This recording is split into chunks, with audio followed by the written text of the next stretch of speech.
Oke. Dah, ya.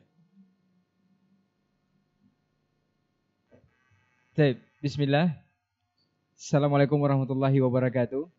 Alhamdulillahirabbil alamin wassalatu wassalamu ala asyrafil anbiya'i wal mursalin wa ala alihi wa ashabihi rasulillahi ajmain. Asyhadu an la ilaha illallah wahdahu la syarikalah wa asyhadu anna Muhammadan abduhu wa rasuluh la nabiyya ba'dah amma ba'd.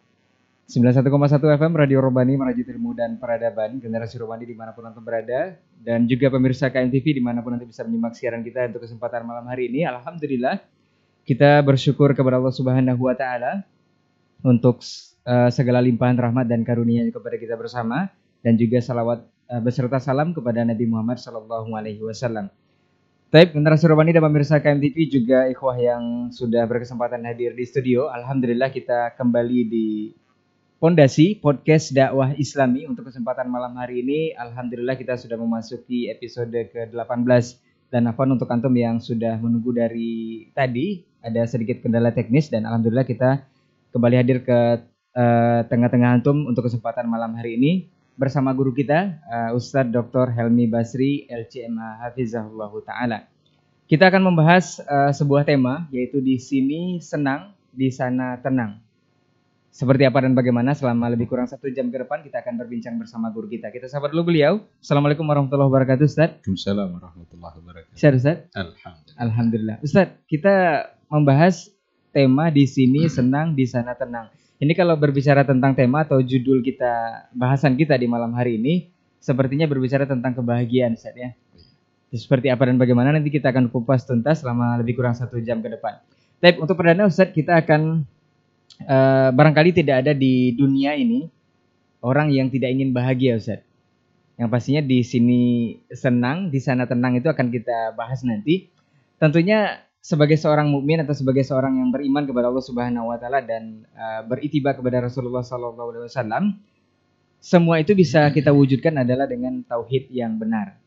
Nah, untuk pertama mungkin pertanyaan kepada Ustaz, barangkali banyak juga yang tidak tahu atau barangkali harus diulang lagi, Ustaz, definisi tauhid ini sendiri, Ustaz.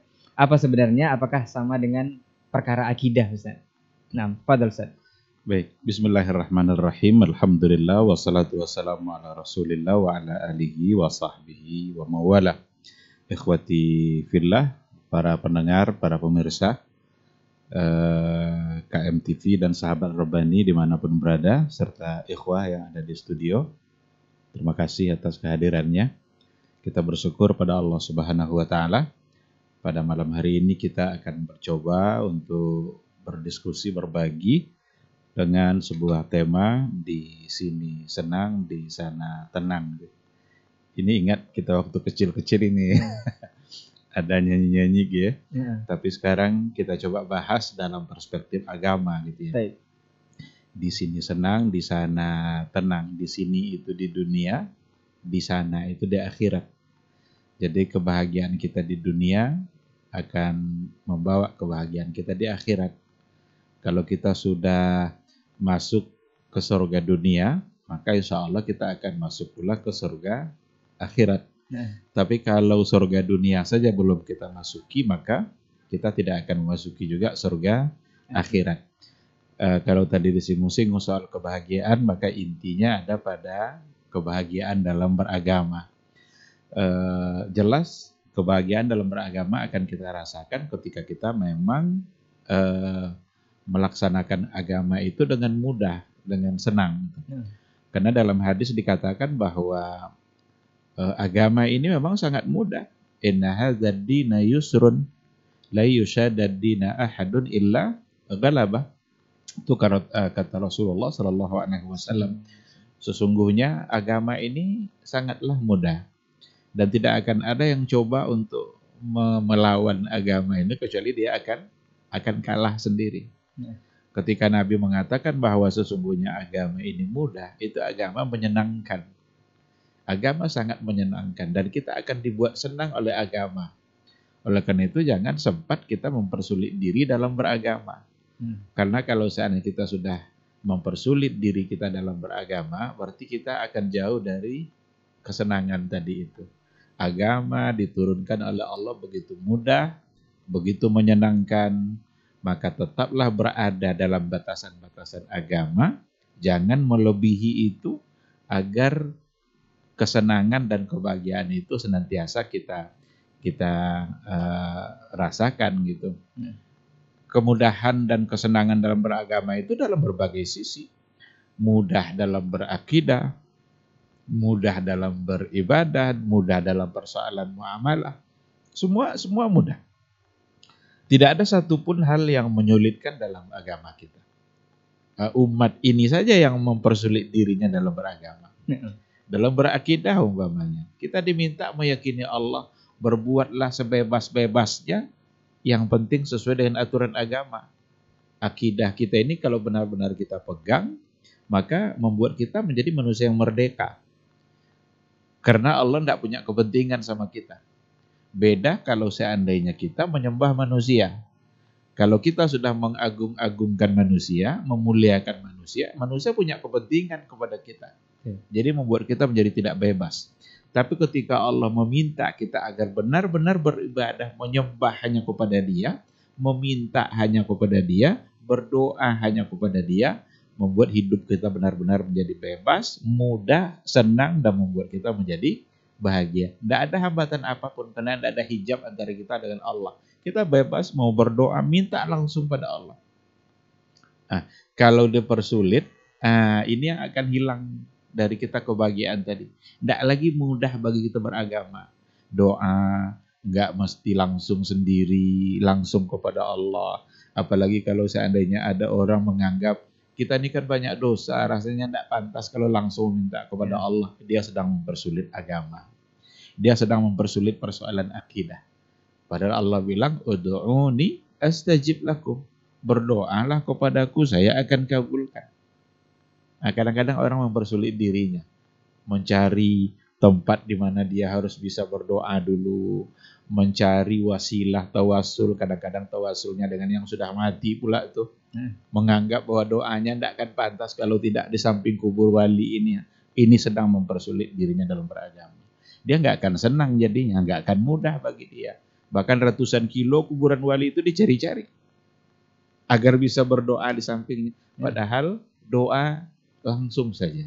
Nggak ada cerita di mana Allah menyuruh kita untuk mencari perantara-perantara dalam berdoa. Oleh karena itu, agama ini agama yang menyenangkan, agama yang sangat membuat kita bahagia, dan senangnya dalam beragama kita di dunia ini membuat kita senang pula nanti, tenang pula kita di akhirat kelak. Dan kata kunci memang ada pada tauhid, pada akidah. Lalu dipertanyakan apa beda kalau begitu antara tauhid dengan akidah? Kan ini yang apa namanya, yang memang perlu diberikan penjelasan gitu. Kalau tauhid itu kan dari kata wahada yuwahidu, wahid kan artinya satu. Berarti tauhid itu mengesahkan Allah, meyakini bahwa Allah itu satu. Satu dalam segala hal. Nggak ada yang sama dengan Allah. Allah punya zat, tidak ada yang sama dengan zatnya Allah. Allah punya sifat, tidak ada yang sama dengan sifatnya Allah. Jadi harus kita yakini. Allah punya af'al dalam kehidupan kita. Dan tidak ada yang sama af'al makhluk ini dengan af'alnya Allah subhanahu wa ta'ala. Apa yang mampu Allah lakukan, tapi makhluk tidak mampu. Sifat-sifat kemuliaan itu dimiliki oleh Allah. Semua sifat yang mulia Allah punya, tapi makhluk serba terbatas. Kalau Allah tidak ada batasan padanya. Kalau dikatakan bahwa Allah itu hidup, hidupnya Allah tidak ada batas. Kalau manusia hidup, manusia ada batas. Jadi kalau kita bicara tauhid, itu memang nampaknya lebih fokus kepada Allah. Tapi kalau kita bicara akidah, akidah nampaknya memang lebih luas pembahasannya daripada sekedar tauhid. Dan tauhid itu bagian dari akidah. Karena ketika bicara akidah, bisa nanti kita bicara tentang Allah, tapi kita bicara tentang selain Allah yang juga wajib kita yakini. Karena kalau bicara rukun iman saja, itu ada 6 hal umpamanya. Kita wajib mempercayai para malaikat, kita wajib mempercayai para rusul wal anbiya, itu kan bagian dari iman gitu. Tetapi itu persoalannya persoalan yang masuk dalam kategori akidah. Akidah itu satu bentuk keyakinan kita yang diucapkan oleh lidah kita, kemudian diyakini oleh hati kita, dan ada pembuktiannya di dalam amal nyata. Ketika kita meyakini bahwa Allah adalah ilah yang pantas kita sembah, kita ucapkan itu, kita yakini melalui hati kita, seyakin-yakinnya, lalu kita aplikasikan dalam kehidupan kita bahwa yang kita sembah hanyalah Allah. Nggak boleh kita menyembah selain Allah. Hanya Dia dalam kehidupan keseharian dibuktikan. Nggak boleh hanya sekedar lisan. Ini dia sudah begitu sering mengucapkan kata la ilaha illallah. Nggak ada yang kami sembah kecuali Allah. Tapi dia menyembah kuburan. Sampai di kuburan sujud-sujud dia. Padahal dia mengatakan la ilaha illallah. Berarti bertentangan nanti antara ucapan dengan perbuatan. Maka dalam akidah itu 3 hal harus ada. Hati yang meyakini, lisan yang mengucapkan, lalu al-jawarih, anggota tubuh yang harus membuktikan apa yang dia ucapkan dan apa yang dia yakini. Kalau dia percaya kepada Nabi Muhammad sebagai utusan Allah, maka terucaplah asyhadu anna Muhammadan Rasulullah. Itu ucapan. Kita harus meyakini seyakin-yakinnya bahwa Nabi Muhammad adalah utusan Allah. Lalu kita aplikasikan dalam kehidupan keseharian. Apa yang harus kita aplikasikan? Karena Nabi Muhammad itu adalah utusan Allah, maka kita harus meyakini risalah yang dia bawa, kemudian mengamalkan dalam kehidupan keseharian kita. Oleh karena itu, apapun yang kita lakukan dalam kehidupan dunia kita, baik dalam persoalan muamalah, apalagi dalam masalah ibadah, maka satu-satunya yang kita contoh adalah Rasulullah Sallallahu Alaihi Wasallam. Maka bukti dari asyhadu anna Muhammadar Rasulullah ketika kita mengembalikan semua yang kita lakukan di dunia ini kepada Rasulullah Sallallahu Alaihi Wasallam. Beribadah, siapa yang kita contoh? Ya Rasul. Rasul yang menjadi panduan kita. Datang perintah dari Nabi, kalian sebelum sholat itu azan. Berarti ada syariatnya azan. Masyru', sesuatu yang disyariatkan. Maka dikerjakan, karena Nabi yang menyuruh. Tapi ketika tidak ada perintahnya, maka kita buat apa kita kerjakan? Nah, maka bukti bahwa kita meyakini Nabi Muhammad sebagai utusan Allah, ada aplikasi secara real dalam kehidupan nyata. Bahwa kita mencoba untuk mengukur apapun yang kita lakukan, kita coba timbang-timbang kesesuaiannya dengan yang diajarkan oleh Rasulullah Sallallahu Alaihi Wasallam. Dalam muamalah, jangan kalian saling menzalimi, la tazalamu. Jangan saling menzalimi dalam sebuah hadis qudsi. Bahkan itu Allah yang mengatakan dalam sebuah hadis qudsi yang datang dari Rasulullah Sallallahu Alaihi Wasallam. Berarti dalam muamalah kita jangan saling menzalimi, jangan saling mengambil hak orang lain, jangan saling menyakiti, jangan saling mengkhianati. Karena memang itu merupakan larangan-larangan yang dari Nabi. Kalau kita meyakini bahwa asyhadu anna Muhammadar Rasulullah sudah ada di hati kita, berarti ada aplikasi yang secara langsung. Nah, jadi akidah itu lebih umum pembahasannya karena mencakup semua persoalan yang berhubungan dengan dan masalah akidah. Tapi kalau bicara tauhid, nampaknya dari segi istilah lafaz itu kita mengacu kepada Allah Subhanahu wa Ta'ala yang memang harus kita esakan, harus kita yakini Dia satu dalam segala hal dan tidak ada yang akan sama dengan Allah Subhanahu wa Ta'ala. Laisa kamitslihi syai'un, lam yakul lahu kufuwan ahad. Tidak ada yang setara, tidak ada yang semisal, tidak ada yang seumpama Allah, maka harus kita yakini. Apapun yang diberitakan tentang Allah nanti dalam Al-Quran pasti tidak sama. Kita tinggal meyakininya saja. Tidak mesti kita roba-roba maknanya. Yakini saja, karena pasti tidak sama. Karena dari awal tauhid itu memang adalah mengesakan.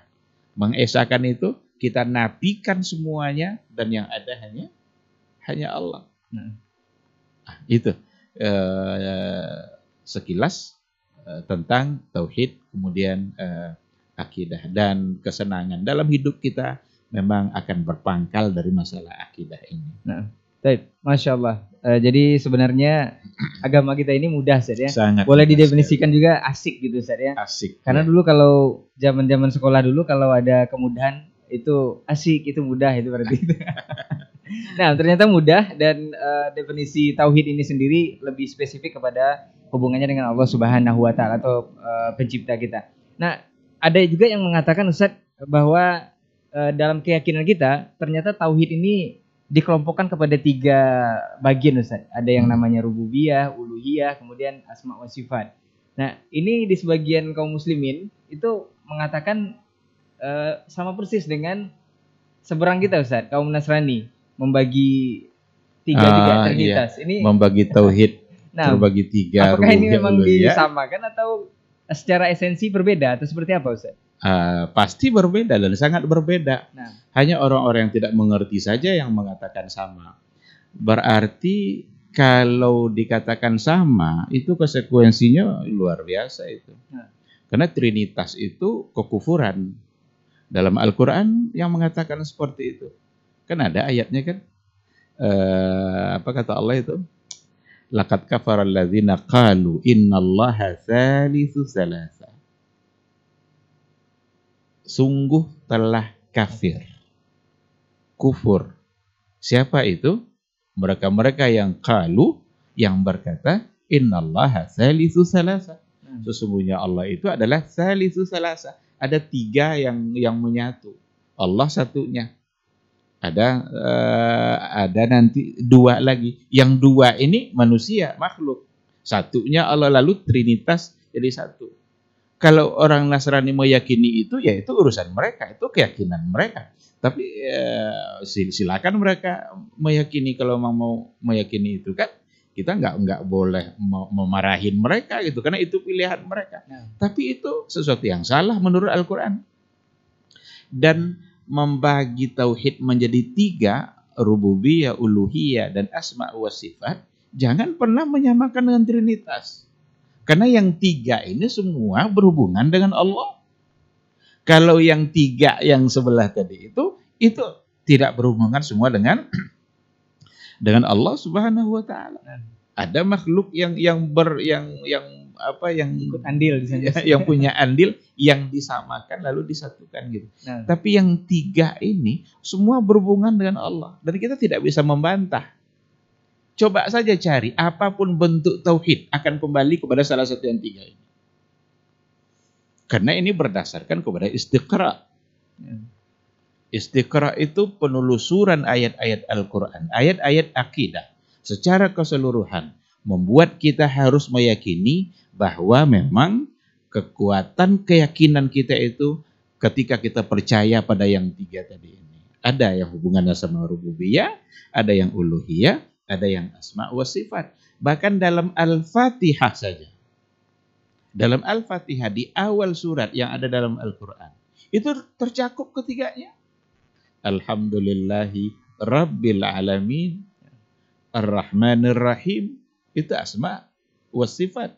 Maliki Yaumiddin. Malik juga bagian dari asma wa sifat. Lalu apa kata Allah setelahnya? Iyyaka na'budu wa iyyaka nasta'in. Iyyaka na'bud ini uluhiyah, tauhidul ibadah. Bahwa hanya Allah yang kita sembah. Hanya Allah tempat kita meminta. Lalu salahnya di mana? Justru tidak mengakui yang 3 ini yang akan menjadi salah. Kadang orang tidak mau dia mengakui yang 3 ini, tapi dibuat-buatnya pula pembagian-pembagian yang lain.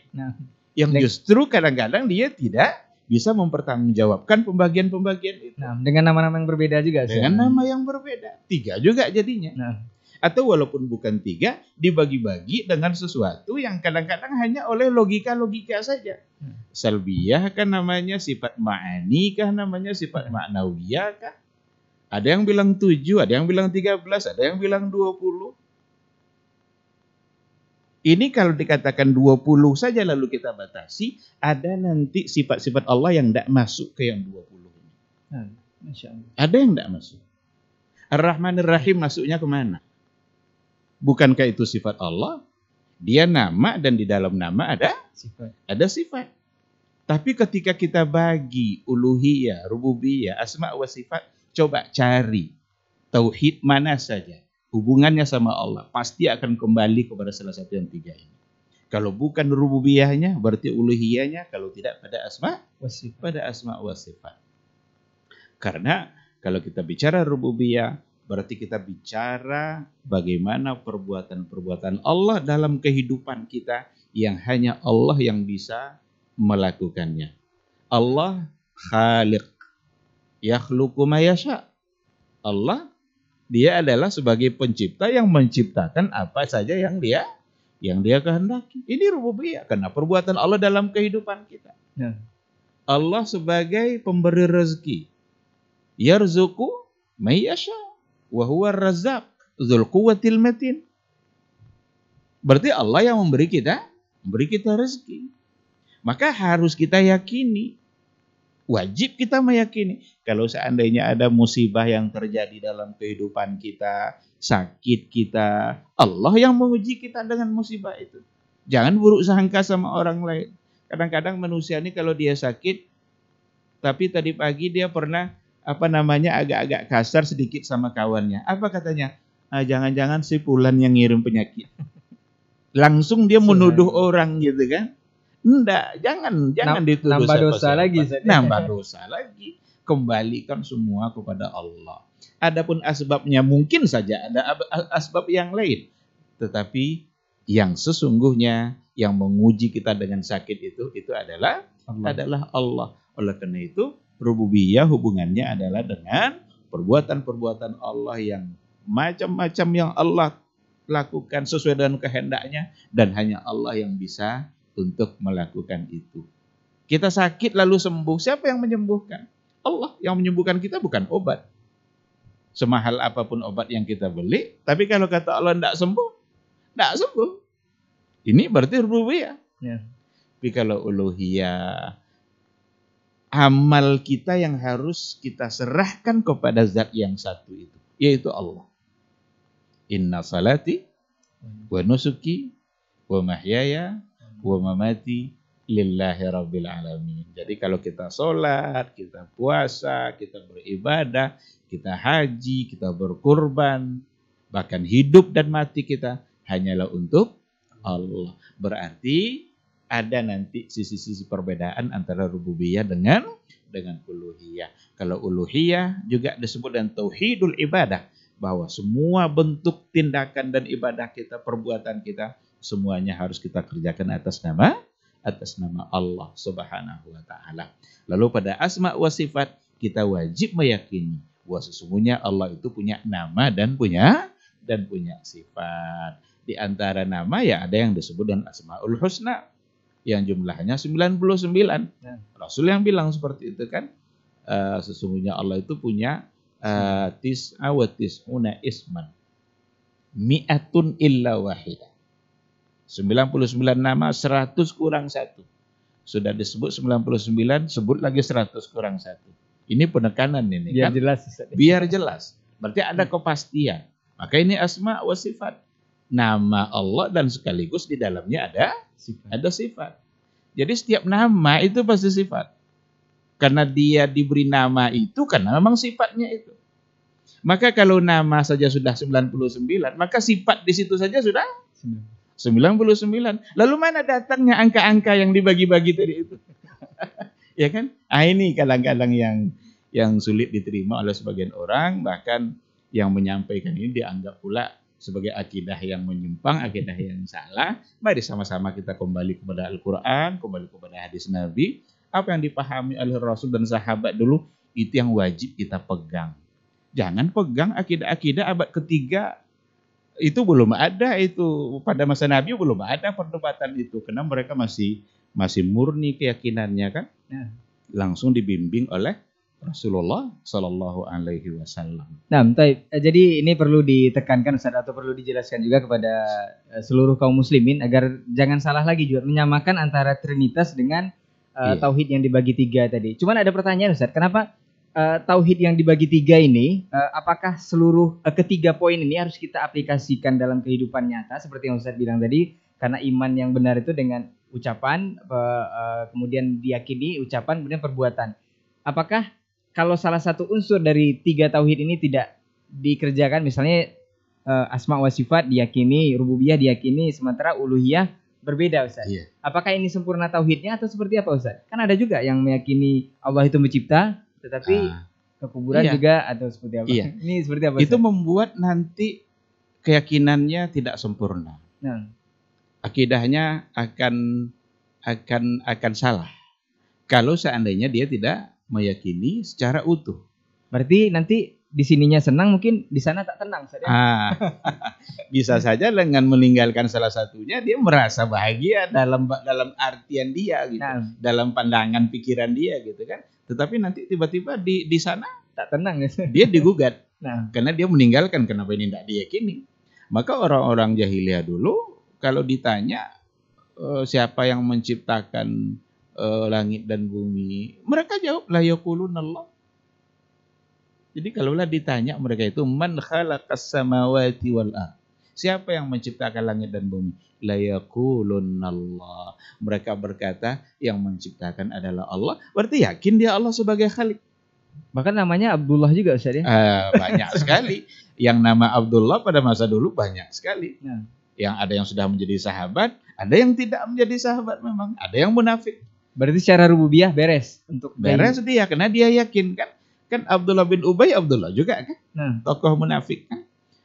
Mereka yakin dari segi rububiyah, mereka yakin. Mereka yang tidak bisa menerima itu, yang uluhiyah, harus memurnikan ibadah hanya kepada Allah. Ini yang mereka tidak bisa. Kenapa tidak bisa? Sudah terlanjur lama mereka nyembah-nyembah patung itu.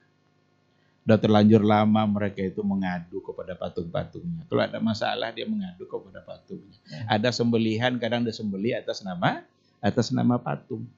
Jadi kalau ada sembelihan atas nama sesajen, atas nama sesembahan yang dikirim ke kaki bukit mana atau ke pantai mana, ini menyimpang. Ini sesuatu yang mengandung unsur kesyirikan. Karena tidak boleh kita menyembelih, menumpahkan darah hewan itu kecuali atas nama Allah. Kenapa harus atas nama Allah? Ya iyalah, Allah yang kasih dia nyawa, Allah yang menghidupkan dia. Kalau dia minum pakai air, Allah yang mendatangkan airnya. Kalau makan rumput dia, Allah yang menumbuhkan rumputnya. Masa tiba-tiba sembelihannya enggak atas nama Allah? Maka marah Allah. Ada orang menyembelih atas nama kuburan apa gitu. Kalau dulu orang-orang jahiliyah untuk patung-patungnya, Lata, Uzza, Manat, Hubal, mereka sembelih itu atas nama itu. Dan ini bermasalah pada uluhiyah. Karena azabhu itu adalah ibadah, dan ibadah harus diberikan hanya untuk Allah. Ad-doa ibadah. Doa itu ibadah. Maka doa hanya kepada Allah. Fala tad'u ma'allahi ahada. Enggak boleh kita bawa orang lain selain Allah dalam doa kita. Hanya Allah. Walaupun ujung-ujung ada Allahnya, tapi kita bawa yang lain bersamaan dengan Allah. Enggak bisa. Berarti analogi yang pakai perantara doa itu tidak dibenarkan juga Ustaz? Tidak dibenarkan. Karena Allah tidak menyuruh seperti itu. Yang disuruh Allah apa? Ud'uni astajib lakum. Langsung. Berdoalah kepada saya akan kabulkan doa kalian. Kenapa kita bawa-bawa yang lain? Apalagi merasa tidak pantas diri ini langsung berdoa kepada Allah. Jangan hina diri kita. Berarti dia telah menghina dirinya di hadapan makhluk Allah. Allah suruh langsung kak. Disinilah senangnya beragama itu. Disinilah mudahnya beragama. Coba kalau langsung, tidak ada kita mikir-mikir wali mana gitu. Dicari nanti wali yang paling tinggi sorbannya, enggak perlu. Langsung saja. Kalau kita bersalah, yakini kita bersalah, akui kita bersalah, teteskan air mata kita, istighfar, mohon ampun kepada Allah, dan langsung. Tidak ada perantara-perantara. Karena nanti kalau kita cari juga merasa tidak pede, kita sudah tidak senang dalam beragama. Padahal agama senang. Ya. Kalau kita nggak ambil senang beragama ini, di akhirat tidak tenang kita. Justru akan digugat, akan bermasalah. Nanti orang-orang berbuat syirik itu kan kata Allah, kamu pergi sajalah kepada siapa dulu kamu syirikkan. Mintalah pertolongan sama dia hari ini. Padahal hari itu tidak ada yang memberikan pertolongan kecuali hanya Allah Subhanahu wa ta'ala. Ini yang wajib diyakini oleh semua umat Islam. Baik. Jadi poinnya bermasalah kalau di uluhiyah itu sendiri, Ustaz ya. Bahkan yang jahiliyah dulu tidak mengakuinya di sana juga, Ustaz ya. Iya, benar. Tapi Ustaz, ada satu kata pamungkas, Ustaz, kalau tidak salah itu adalah hadis bahwa barang siapa yang nanti meninggal dunia dengan mengucapkan kata terakhirnya la ilaha illallah, perkara tauhid tadi, itu dakhalul jannah, Ustaz. Iya. Ini hadis sahih, Ustaz ya. Ada hadis. Nah, apakah cuman dengan kata itu saja tidak memperhitungkan yang amal-amal yang dulu, atau seperti apa, Ustaz? Ini dahsyatnya perkara tauhid ini, bahkan kalimat la ilaha illallah ini sampai bisa memasukkan seseorang ke dalam surga. Iya. Man kana akhiru kalamihi la ilaha illallah dakhalal jannah. Barang siapa yang akhir dari katanya adalah la ilaha illallah, maka dia masuk surga. Mungkin perlu dipahami secara baik, apakah artinya itu langsung masuk surga atau pasti masuk surga? Karena dakhalal jannah. Ini ada kaidah ini sebenarnya bagi yang pernah mempelajarinya barangkali menarik ini. Dakhala itu dalam ilmu nahu itu disebut dengan fi'il madhi. Past tense dia, menunjukkan yang telah. Ya kan? Padahal dia belum terjadi. Kok belum terjadi pakai bahasa telah? Iya kan? Nah, maka kaidahnya begini. Kalau seandainya Allah atau ada nas menceritakan apa yang akan terjadi, tapi pakai fi'il madhi, maka maknanya litahqiq wa tahaqquk, untuk menunjukkan pasti, bukan telah artinya. Kayak ayat umpamanya ata amrullah fala tasta'jilun. Kalau diartikan telah datang urusan Allah. Amrullah itu hari kiamat. Telah datang hari kiamat, kan tidak mungkin. Fala tasta'jilu, jangan kalian terburu-buru, lebih tidak nyambung lagi. Sudah datang tapi jangan terburu-buru. Maka arti ata amrullah, kiamat pasti datang. Nah, oleh karena itu pasti masuk surga berarti tidak mesti artinya langsung masuk surga. Karena nanti akan ada hisab. Berarti ada jeda waktu di sana, Ustaz ya. Akan ada hisab. Hisab kita nanti oleh Allah, dihisab kita amal-amal kita. Kemudian disitulah menentukan. Ada yang mampir dulu ke nerakanya Allah, lalu kemudian dia masuk ke surga. Tapi dengan ucapan la ilaha illallah, maka dia pasti akan masuk surga. Oleh karena itu perlu juga dipahami, ucapan itu biasanya dipengaruhi oleh perbuatan kesehariannya. Nah, ini nggak bisa dihafal-hafal ini. Sama dengan pertanyaan mungkar dan nakir, cuma tiga kan nggak banyak kan. Ujian aja kadang 10 soalnya kan. Ini malaikat 3. Tapi nggak bisa dihafal-hafal dari sekarang ini. Hafal aja lalu nanti seolah-olah bisa menjawab. Nah, ditentukan nanti oleh bagaimana keseharian dia. Apakah dia beragama secara baik atau tidak. Itulah yang akan menentukan. Nah, oleh karena itu ada hadis, dan hadis itu sahih insyaallah, tetapi perlu dipahami secara baik. Wallahu subhanahu wa ta'ala a'lam. Baik, Ustaz. Jadi mudah-mudahan ini poin pembahasan ini memang penting sekali agar kita di sini senang dalam beragama atau mentauhidkan Allah.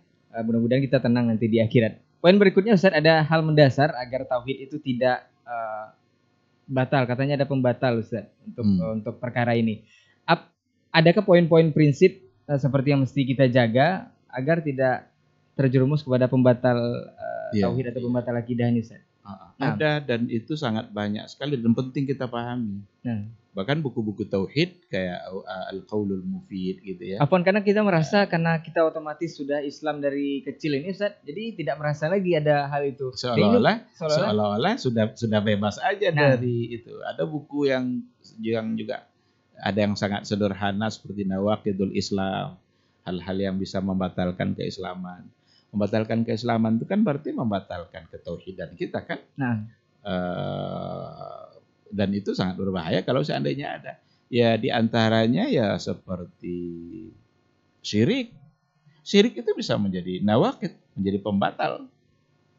Bahkan barang siapa yang mayyusyrik billah faqad habita amaluhu. Orang yang bersyirik pada Allah itu amalannya menjadi terhapus. Amalan-amalan yang lainnya menjadi nggak ada arti gitu kan ketika seseorang terjebak pada perbuatan syirik. Maka berhati-hati betul dengan persoalan kesyirikan ini. Bagaimana kalau setelah menyadari taubat itu akan makanya kan ini nanti ada ketentuan secara umum. Nah, tetapi ada nanti memvonis orang per orang itu bisa berbeda. Kan kadang ada orang atas ketidaktahuannya, tidak pernah dia mendapatkan penjelasan yang dia yakini selama ini baik-baik aja, tapi harus ada yang memberikan penjelasan tentang itu. Maka jangan segan-segan untuk mengatakan sesuatu yang kalau itu syirik, jangan segan-segan mengatakan itu syirik. Karena memang harus ada orang yang menyampaikan. Kalau enggak nanti orang tidak akan tahu kalau itu adalah syirik. Dan betapa mudah orang tertipu gitu. Sampai hari ini banyak orang yang enggak percaya kalau sujud ke kubur itu enggak syirik. Coba. Padahal sujud hanya kepada Allah. Ini enggak datang ke kubur, sujud dia. Sujud ke kuburan. Sujud pada orang hidup aja enggak boleh, apalagi sujud pada orang yang sudah mati. Nah, kalaulah boleh sujud kepada manusia, kata Rasul, saya akan perintahkan istri sujud pada suami.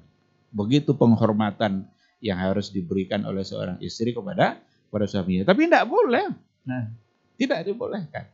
Nah, jadi perlu dipahami secara baik. Dan itu salah satu dari pembatal ketauhidan.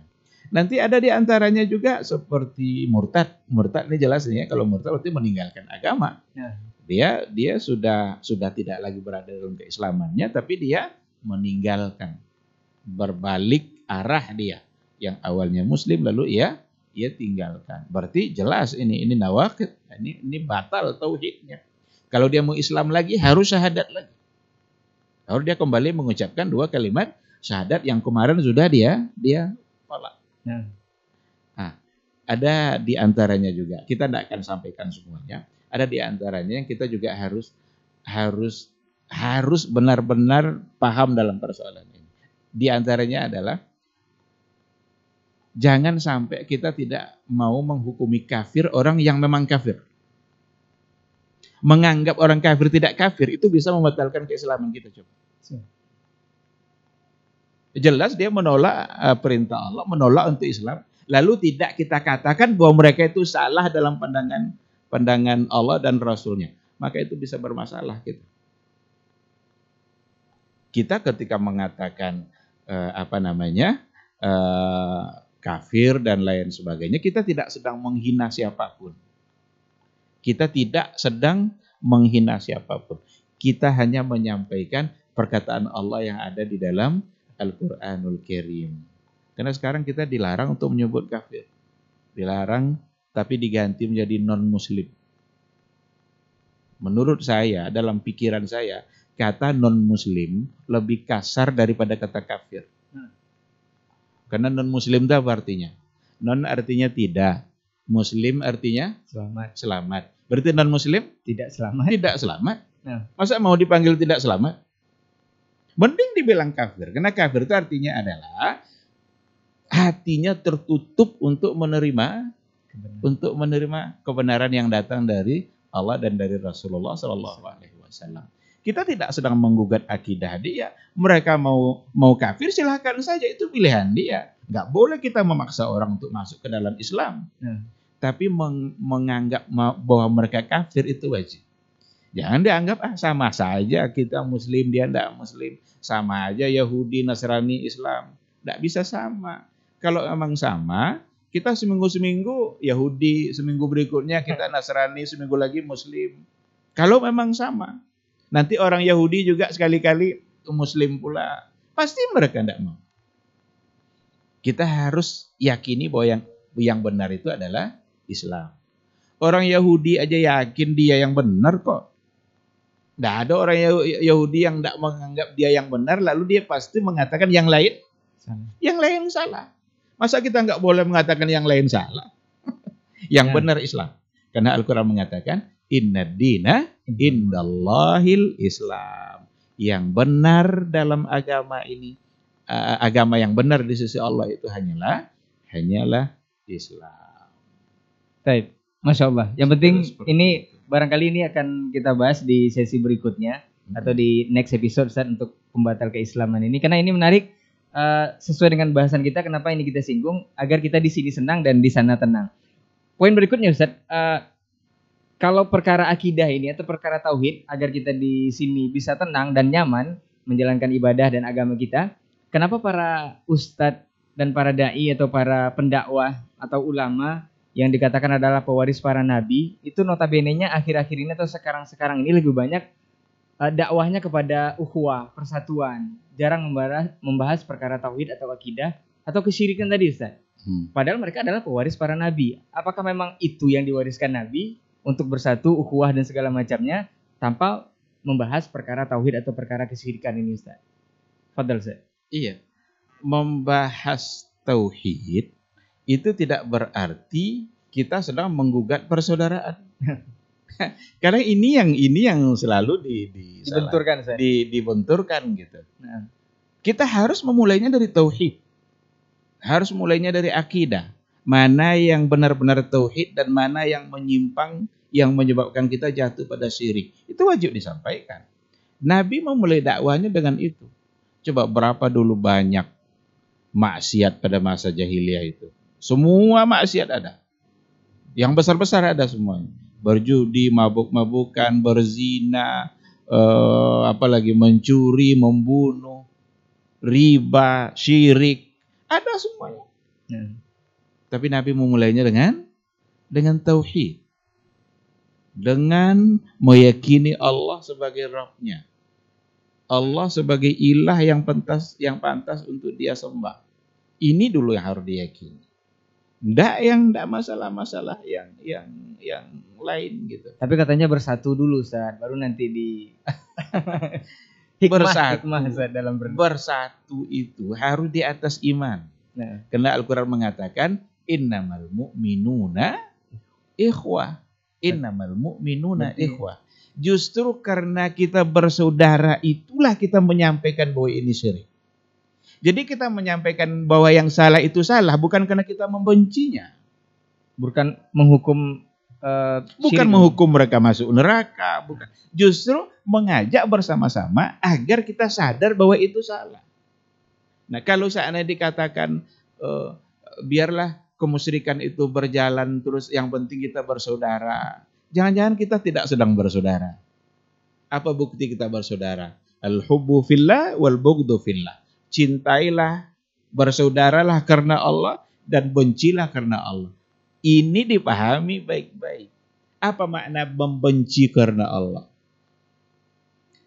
Kita benci perbuatan tadi, kita ingin dia terhindar dari itu karena kita tidak ingin kita ini siapapun tidak ingin kita masuk neraka. Berarti kita mencintainya kan? Karena orang cinta itu biasanya selalu menginginkan kebaikan untuk yang dia cintai. Maka menyampaikan persoalan tauhid, ini iman, ini syirik, itu tidak merusak persaudaraan. Jika benar dia menganggap kita ini saudaranya, terima nasihat. Kalau memang dia salah. Kecuali kalau kita mengada-ngada, tidak salah, dia kita salahkan, kita pula nanti yang salah. Oleh karena itu, untuk mengatakan ini salah atau tidak, apa standarnya? Itulah Nabi itu datang. Menyampaikan Al-Quran dari Allah, menyampaikan hadis-hadis, sunnah-sunnah yang memang beliau diberikan otoritas oleh Allah untuk menyampaikan. Maka di hadapan kita ada Quran dan sunnah. Ketika kata Quran itu syirik, ya terima itu. Saya sampaikan karena saya mencintai Anda, karena saya saudara saya. Oh, saya tidak terima. Udah, kalau tidak terima, silahkan lanjutkan. Yang penting saya sudah sampaikan. Kita tetap bersaudara. Saya tidak membenci orangnya. Kita nggak boleh membenci orangnya. tapi membenci perbuatannya karena Allah membenci perbuatan syirik itu untuk dilakukan. Nah, kalau semangat seperti itu menyampaikan tauhid, saya kira nggak ada yang merusak persaudaraan itu. Nggak ada yang merusak ukhuwah. Bahkan ukhuwah itu harus di atas iman. Karena ukhuwah di atas iman itulah yang akan bertahan lama. Persaudaraan kita kalau dibangun di atas iman, bertahan bahkan sampai ke akhirat kelak. Tapi kalau seandainya persahabatan kita dibangun oleh kepentingan, selesai kepentingan, selesai pula kebersamaan. Hilang kepentingan, hilang pula persatuan. Maka persaudaraan yang sesungguhnya, yakinlah akan bertahan jika dibangun di atas iman. Maka melalui podcast kita ini saya ingin mengatakan, menyampaikan persoalan iman itu sama sekali tidak akan merusak persaudaraan. Jika memang semua kita menganggap bahwa kita adalah bersaudara. Sepertinya antum harus simak itu satu frekuensi, Ustaz ya. Kembali ke satu frekuensi dulu. Nah, biar satu frekuensi antum bisa simak nanti di podcast edisi entah keberapa, saya juga lupa, Ustaz. Baik, kita lanjut, Ustaz. Seperti di bab ibadah itu ada furu, ada usul, Ustaz. Yeah. Mungkin di akidah juga sama, Ustaz ya. Yeah. Ada furu, ada usul. Apakah perbedaan di furu akidah atau di usul akidah, apakah juga bisa ditolerir seperti dalam perkara ibadah ini, Ustaz? Ini penjelasannya seperti apa, Ustaz? Misalnya berbeda dalam furu akidah, apakah itu bisa ditolerir asal tidak di usulnya? Atau justru di akidah itu tidak ada yang berbeda? Nah, Ustaz. Iya. Dalam agama kita memang ada yang usul dan ada yang furu. Biasanya orang memahami begini. Usul itu persoalan akidah. Furu itu persoalan ibadah. Nah, biasa memahami seperti itu. Tapi kalau kita dalami lebih jauh, nampaknya ada sedikit penjelasan yang harus kita tambah. Bahwa akidah itu sendiri ada usulnya, ada furu'nya. Dan ibadah itu sendiri ada usul, ada furu'nya. Apa yang akan membedakan usul dan furu' nanti? Kalau usul kita tolak, bisa mengeluarkan kita dari agama. Bisa membuat kita kufur. Tapi kalau furu' itu tidak membuat kita kufur.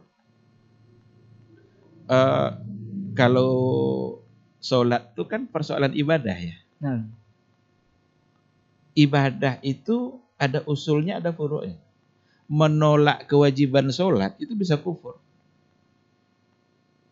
Berarti perkara usul yang kewajiban sholat. Nah, jadi meyakini sholat wajib itu usul. Padahal dia masalah ibadah kan. Nah. Tapi ada furu'nya nanti. Tidak meyakini gerak-gerak tangan saat tasyahud itu tidak kufur. Nah. Karena dia masalah furu' yang memang diperselisihkan oleh para ulama gitu. Nah, dalam akidah sendiri ada usul, ada furu'. Beriman kepada Allah itu usul. Beriman kepada Nabi itu usul. Wajib kita percaya pada Nabi. Tapi nanti berapa jumlah Nabi? Berbeda itu. Luqmanul Hakim itu Nabi atau tidak? Berarti dia masalah furu'nya. Iya atau tidak Nabi atau tidak Luqmanul Hakim itu tidak membuat kita menjadi kufur. Tapi ada perbedaan. Ada perbedaan di kalangan para ulama. Nah, jadi cara membedakan persoalan usul jika kita tolak itu membuat kita jadi kufur. Tetapi masalah furu' itu tidak berujung pada kekufuran, tetapi bisa saja berujung pada kemaksiatan seandainya furu'nya itu yang dipertahankan furu'nya tadi itu tidak berdasarkan kepada dalil yang sahih. Maka disinilah perlunya nanti kita lebih banyak belajar ketika terjadi perbedaan-perbedaan di kalangan para ulama, yang manakah kira-kira yang lebih kuat, yang lebih sahih, yang mana yang lebih bisa dipegang sebagai pandangan syar'i yang mendekati pada kebenaran yang disampaikan oleh Nabi. Di situ perlu ada upaya-upaya ijtihad untuk menentukannya. Dan pada furu' ini bisa berbeda kan? Dalam masalah akidah, dalam furu' juga akan ada berbeda. Maka satu kaidah dalam Ahlus Sunnah sebenarnya dalam persoalan takwil itu ada at-ta'wilat laysat mukaffirah. pentakwilan itu tidak berujung pada kekufuran.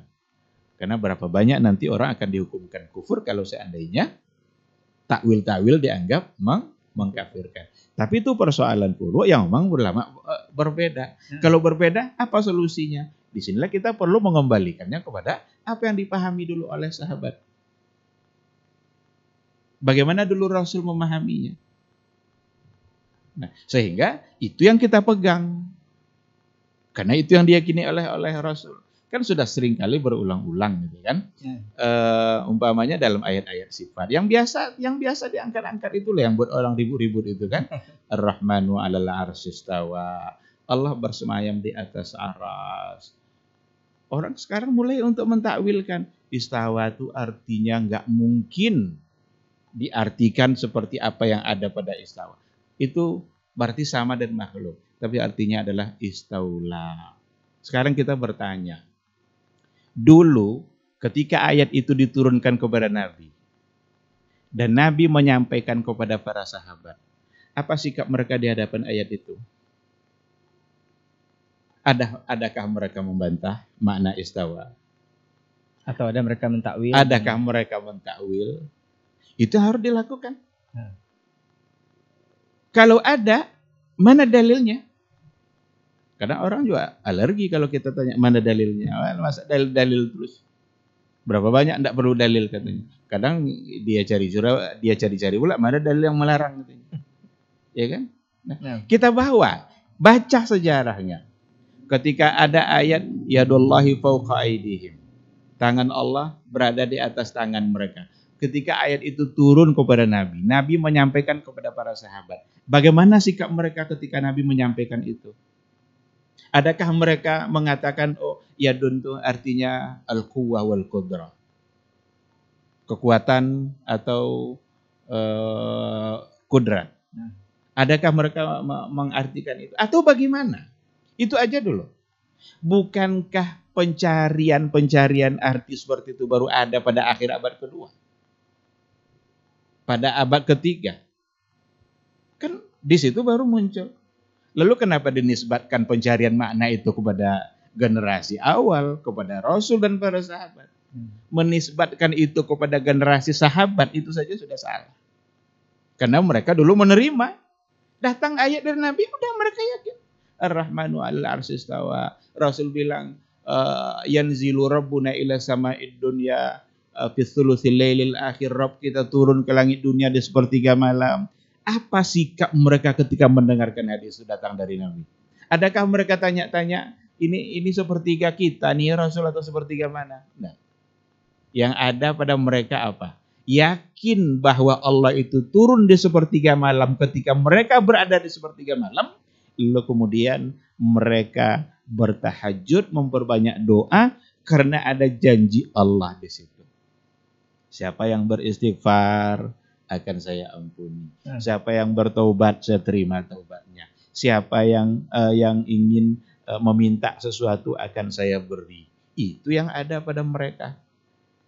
Tapi sekarang orang sibuk untuk berdebat. Tidak sama sepertiga kita dengan sepertiga Amerika. Ini berarti bukan Allah yang turun. Yang turun berarti nikmatnya. Apakah nikmat turun hanya sampai langit saja? Atau apakah nikmat turun hanya sepertiga malam terakhir saja? Bukankah 21 kali 24 jam nikmat Allah selalu turun? Mulai kabur maknanya. Orang-orang yang mengkaburkan makna seperti ini tidak senang dalam beribadah, tidak senang dalam menghadapi kehidupan dunia, dan akibatnya nanti di akhirat menjadi tidak tenang. Terima yang dari Nabi itu, senang hidup kita. Kata Rasul berdoa.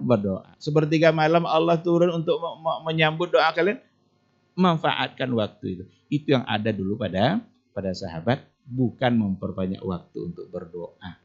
Dan kita tidak mesti menyamakan dia dengan makhluk. Kalau sudah kita cari-cari, kalau Allah turun berarti aras tinggal. Berarti dia yang ngomong itu sedang menyerupakan Allah dan makhluk. Padahal ayat mengatakan laisa kamitslihi syai'un. wa huwas samiul basir. Allah yang bilang laisa kamitslihi syai'. Ya udah, berarti tidak sama. Dia bilang istawa, tapi tidak sama. Dia bilang wajah, berarti wajah tapi tidak sama. Oh, berarti kamu yakin Allah punya wajah? Dia yang bilang. Masa Allah yang ngomong gitu tidak percaya? Karena nanti kalau yang begitu-begitu tuh, kalau begitu nanti sama dengan makhluk, akan tertolak semua sifat Allah. Sekarang Allah hidup enggak? Hidup. Manusia? Hidup. Berarti kita tolak Allah hidup karena hidup juga manusia. Iya kan? Ya. Allah penyayang enggak? Allah penyayang. Ibu penyayang enggak sama anaknya? Penyayang. Berarti kita tolak sifat penyayangnya Allah karena makhluk juga penyayang. Awas, hati-hati. Akan membatalkan sifat-sifat Allah nanti kalau dibawa logika seperti tadi. Maka yang paling nyaman apa? Yang paling senang apa? Yang dilakukan Nabi dan para sahabat. Yakin dia bahwa Allah itu penyayang, tapi tidak pernah terbayang oleh dia sayangnya manusia. Yakin Allah itu hidup, tapi jangan pernah menyamakan dengan hidupnya manusia. Yakin dia Allah itu beristiwa, tapi tidak pernah mereka bayangkan sama seperti raja yang duduk di atas singgasananya. Ini kata kunci yang harus dipahami baik-baik. Sulit orang menerimanya, sampaikan terus. Sampai orang meyakini, sampai Allah memberikan hidayah kepada hati mereka. Nah, wallahu a'lam. Jadi untuk antum yang belum tahu perkara furu' sama usul, itu furu' boleh dikatakan cabang, Ustaz ya. Usul adalah perkara inti. Hampir 1 jam Ustaz kita berbincang masalah di sini senang dan insya Allah di sana tenang. Kalau memang benar dengan konsep yang sudah diajarkan. Mungkin terakhir Ustaz kita perlu boleh dikatakan kesimpulan atau konklusi dari pembicaraan kita ini, podcast kita malam hari ini. Nasihat Ustaz untuk kita yang mudah-mudahan bisa beragama secara mudah yang sesuai yang sudah diajarkan dan bisa tenang nanti di akhir. Apalagi untuk saat ini Ustadz, ada yang mengatakan kalau negeri kita ini, khususnya daerah kita ini adalah akan dikuasai oleh Wahabi Nusantara Ustadz. Jadi ini harus hati-hati. Bahkan disebutkan ciri-ciri Ahlus Sunnah ini sebenarnya seperti ini dan seperti ini dan seperti ini.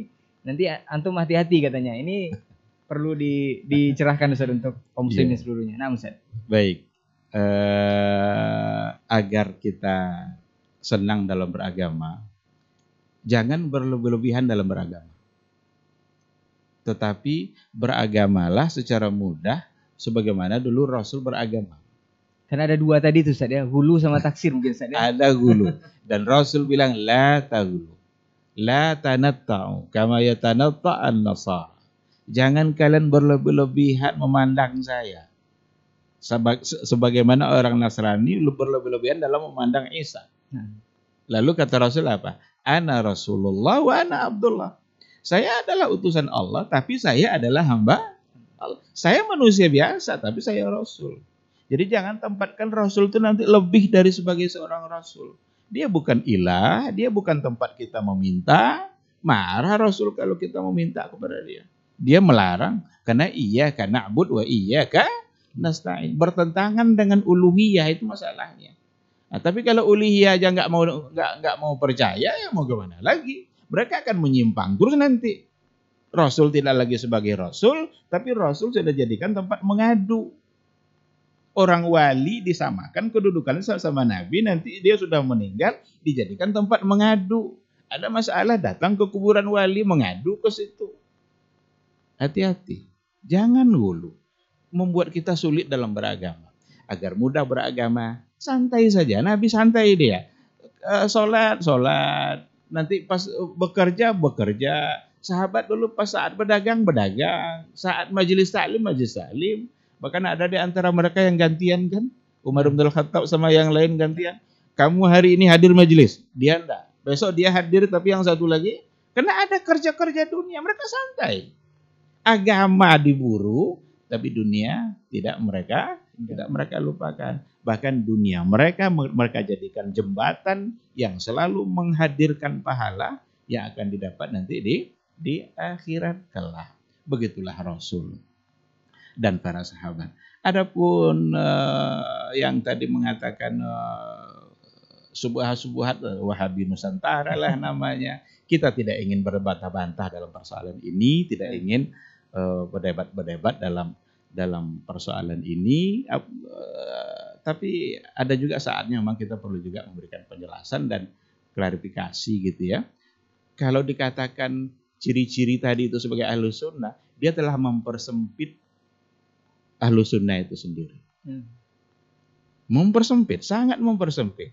Yang Ahlus Sunnah adalah yang usolli. Sebelum sholat dia usolli. Tahlilan. Nanti tahlilan. Nanti setelah sholat zikirnya jahar. Kita tidak sedang mempersoalkan zikir jahar itu. Tapi kalau dia jadikan bahwa itu sebagai ciri-ciri ahli sunnah, betapa sempitnya oleh dia nanti yang ahli sunnah itu. Jangan-jangan hanya dia aja yang ahli sunnah. Di saat dia menuduh orang lain mengeluarkan orang dari ahli sunnah, ternyata dia sedang mengklaim hanya dia yang ahli sunnah. Coba saja tengok imam mazhab itu. Siapa mereka yang mengatakan harus usolli itu? Berapa mazhab? Ya kan? Nah, ini kadang kita dituduh pula kadang tidak mau membaca pendapat mazhab. Tapi di satu sisi malah mereka yang cenderung untuk mempersempit apa yang disebut dengan ahlus sunnah. Jadi nggak usah lah buat kayak itu. Apalagi melarang orang jangan bersekolah ke sana. La haula wala quwata illa billah. Saya ingin berikan satu perumpamaan saja. Kalau seandainya kita pedagang nasi, kita jual nasi, lalu nasi kita nggak laku, yang laku nasi orang lain, jangan sebarkan isu bahwa nasi orang itu beracun. Tapi pelajarilah nasi yang kita jual ini enak apa enggak. Tapi kalau disebarkan isu bahwa nasinya beracun agar orang enggak beli, orang enggak sebodoh itu. Semakin dilarang orang sekolah ke pondok-pondok yang memang mereka bercirikan Ahlus Sunnah wal Jamaah, yang mereka sebut Wahabi itu, semakin mereka memberikan arahan-arahan agar tidak ke sana, semakin ramai. Semakin banyak. Semakin penasaran. Karena fakta-fakta juga mengatakan mereka justru lebih baik dan lebih cerdas. Yang sebelah hanya sibuk sama nyanyi-nyanyi, zikir joget-joget aja. Yang sebelah sana enggak ada zikir joget-joget, tuh sibuk menghafal Quran, sibuk menghafal hadis.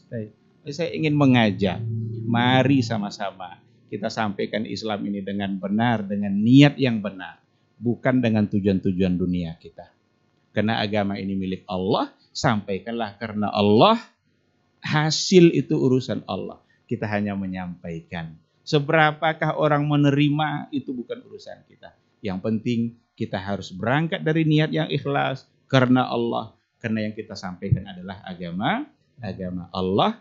Jangan rusak agama Allah dengan kepentingan dunia kita. Sekira seperti itu. Wallahu subhanahu wa ta'ala. Baik, Masya Allah, barakallahu fikum. Jazakallah khairan Ustaz untuk nasihat dan juga perbincangan kita di malam hari ini. Mudah-mudahan ini bisa bermanfaat dan sangat bermanfaat untuk kita semua, khususnya yang ada di sini. Mudah-mudahan kita semua di sini bisa senang dan juga bisa tenang nanti insya Allah di akhirat nanti. Kita ketemu lagi insya Allah pekan depan dengan tema yang berbeda bersama guru kita. Afwan untuk semua salah kata dan khilaf bicara. Kita tutup dengan doa kafaratul majlis. Subhanakallahumma wa bihamdika asyhadu an la ilaha illa anta astaghfiruka wa atubu ilaik. Wassalamualaikum warahmatullahi wabarakatuh. Waalaikumsalam.